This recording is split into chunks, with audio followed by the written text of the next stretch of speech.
Hey folks, BFG Neil, and today I'm going to be talking about a standalone Meshtastic device. It's my first standalone Meshtastic device with an e-paper screen, the Lilygo T-Deck Pro. Now I like a standalone device for Meshtastic because most of the ones I just have a little screen and predefined buttons, but this one is one with a keyboard. You could say it's a little overkill for Meshtastic, but you know, 4G capabilities, microphone, this isn't really needed. But this is the box it comes in, nice packaging. Let's open it up and have a look, eh?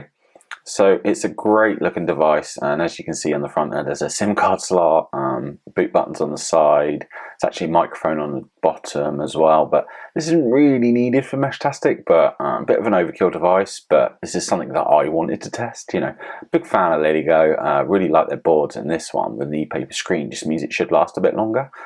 So we're going to set it up now. So the first thing you do is input the USB cable, and then we need to hold the boot and RST buttons, see on the side. So it's these two marked here. Hold that down and it should show up. So we want to head over to the web flasher, flasher.meshtastic.org.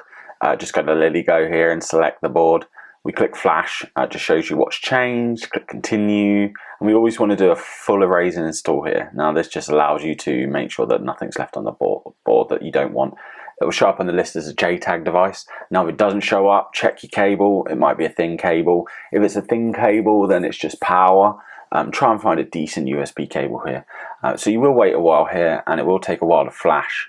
Basically we're waiting for the hard RTS pin, but it will boot up after this, and what you'll see is some like running messages. So generally just wait a few minutes and it should start showing up. If it doesn't, you might need to try this process again, but what you'll see is hard RTS reset via pin, and then it'll start functioning. So we're just waiting for that now. So I skipped ahead a little bit here, but you saw that RTS pin go through. So what I've done now is I've unplugged it. It has this user button at the top button, so be careful not to push the bottom button here because it can cause it to reboot the board. But basically we're going to set a region first. So single press just moves it up and down. Long press selects it. So we're going to select EU868 here, the region I'm in, and then it will reboot the device. So I'm just going to connect to it over Bluetooth here just to set a few details. You'll see the name's bad, so I just scan for available devices, wait for it to finish scanning, click it in the device list, and you'll see the pin is shown on the screen. So I'm just going to copy that over, and this basically adds it to my phone just so I can Bluetooth and set a few things. All we're really going to change here is the security keys and the name. So I'm just going to reconnect to the board. Just wait for it to reconnect. We're connected.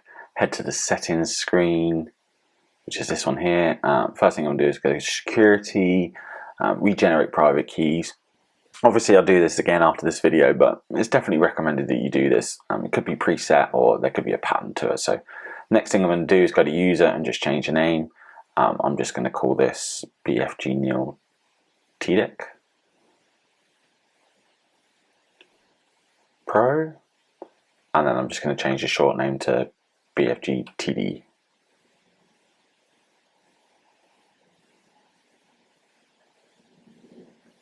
And then we just scroll to the bottom and click save. You can see in the meantime the screen pauses, and just so you know, when the screen's paused like this, the screen isn't using any energy. And that's the brilliance of having the e-paper screen.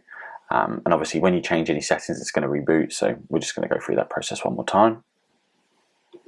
So if I bring another Meshtastic device around, so we get a message between the two, I can actually show you how it all goes. So the screen is really nice, just to say again, really like it. There is a side button, but once you pushed it once, you can just tap the screen. So short presses or long presses to do things, and just go through the menu.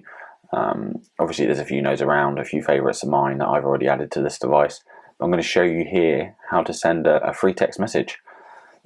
So I select it and then hold it down long to type it. Now you will see here that there is occasionally some delay to the screen. If I type too fast, see I've pushed two L's there, but if I press space again, you'll see that I did press it, but the button has been registered before the screen's been refreshed.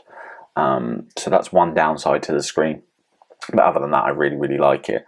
So I've just broadcast that message nice and easily without needing a phone or anything else. This is a true standalone device. So yeah, look at those viewing angles as well on the screen there, and a very nice keyboard, very easy to use. I really do like the keyboard, but it does have one issue: dark light. There's no backlight to this device. Probably the biggest downside to this device is having no backlight. But overall, I really like it. One thing I'm really impressed by is this is sat on my desk, and as you can see, 9 satellites connected. My other devices don't do this, so the GPS is so much better than this. So much better. Overall, lovely device, really like it. Let me know what you think. Okay, that's it for today's video. If you have any comments, please leave them below and give us a like. Thanks.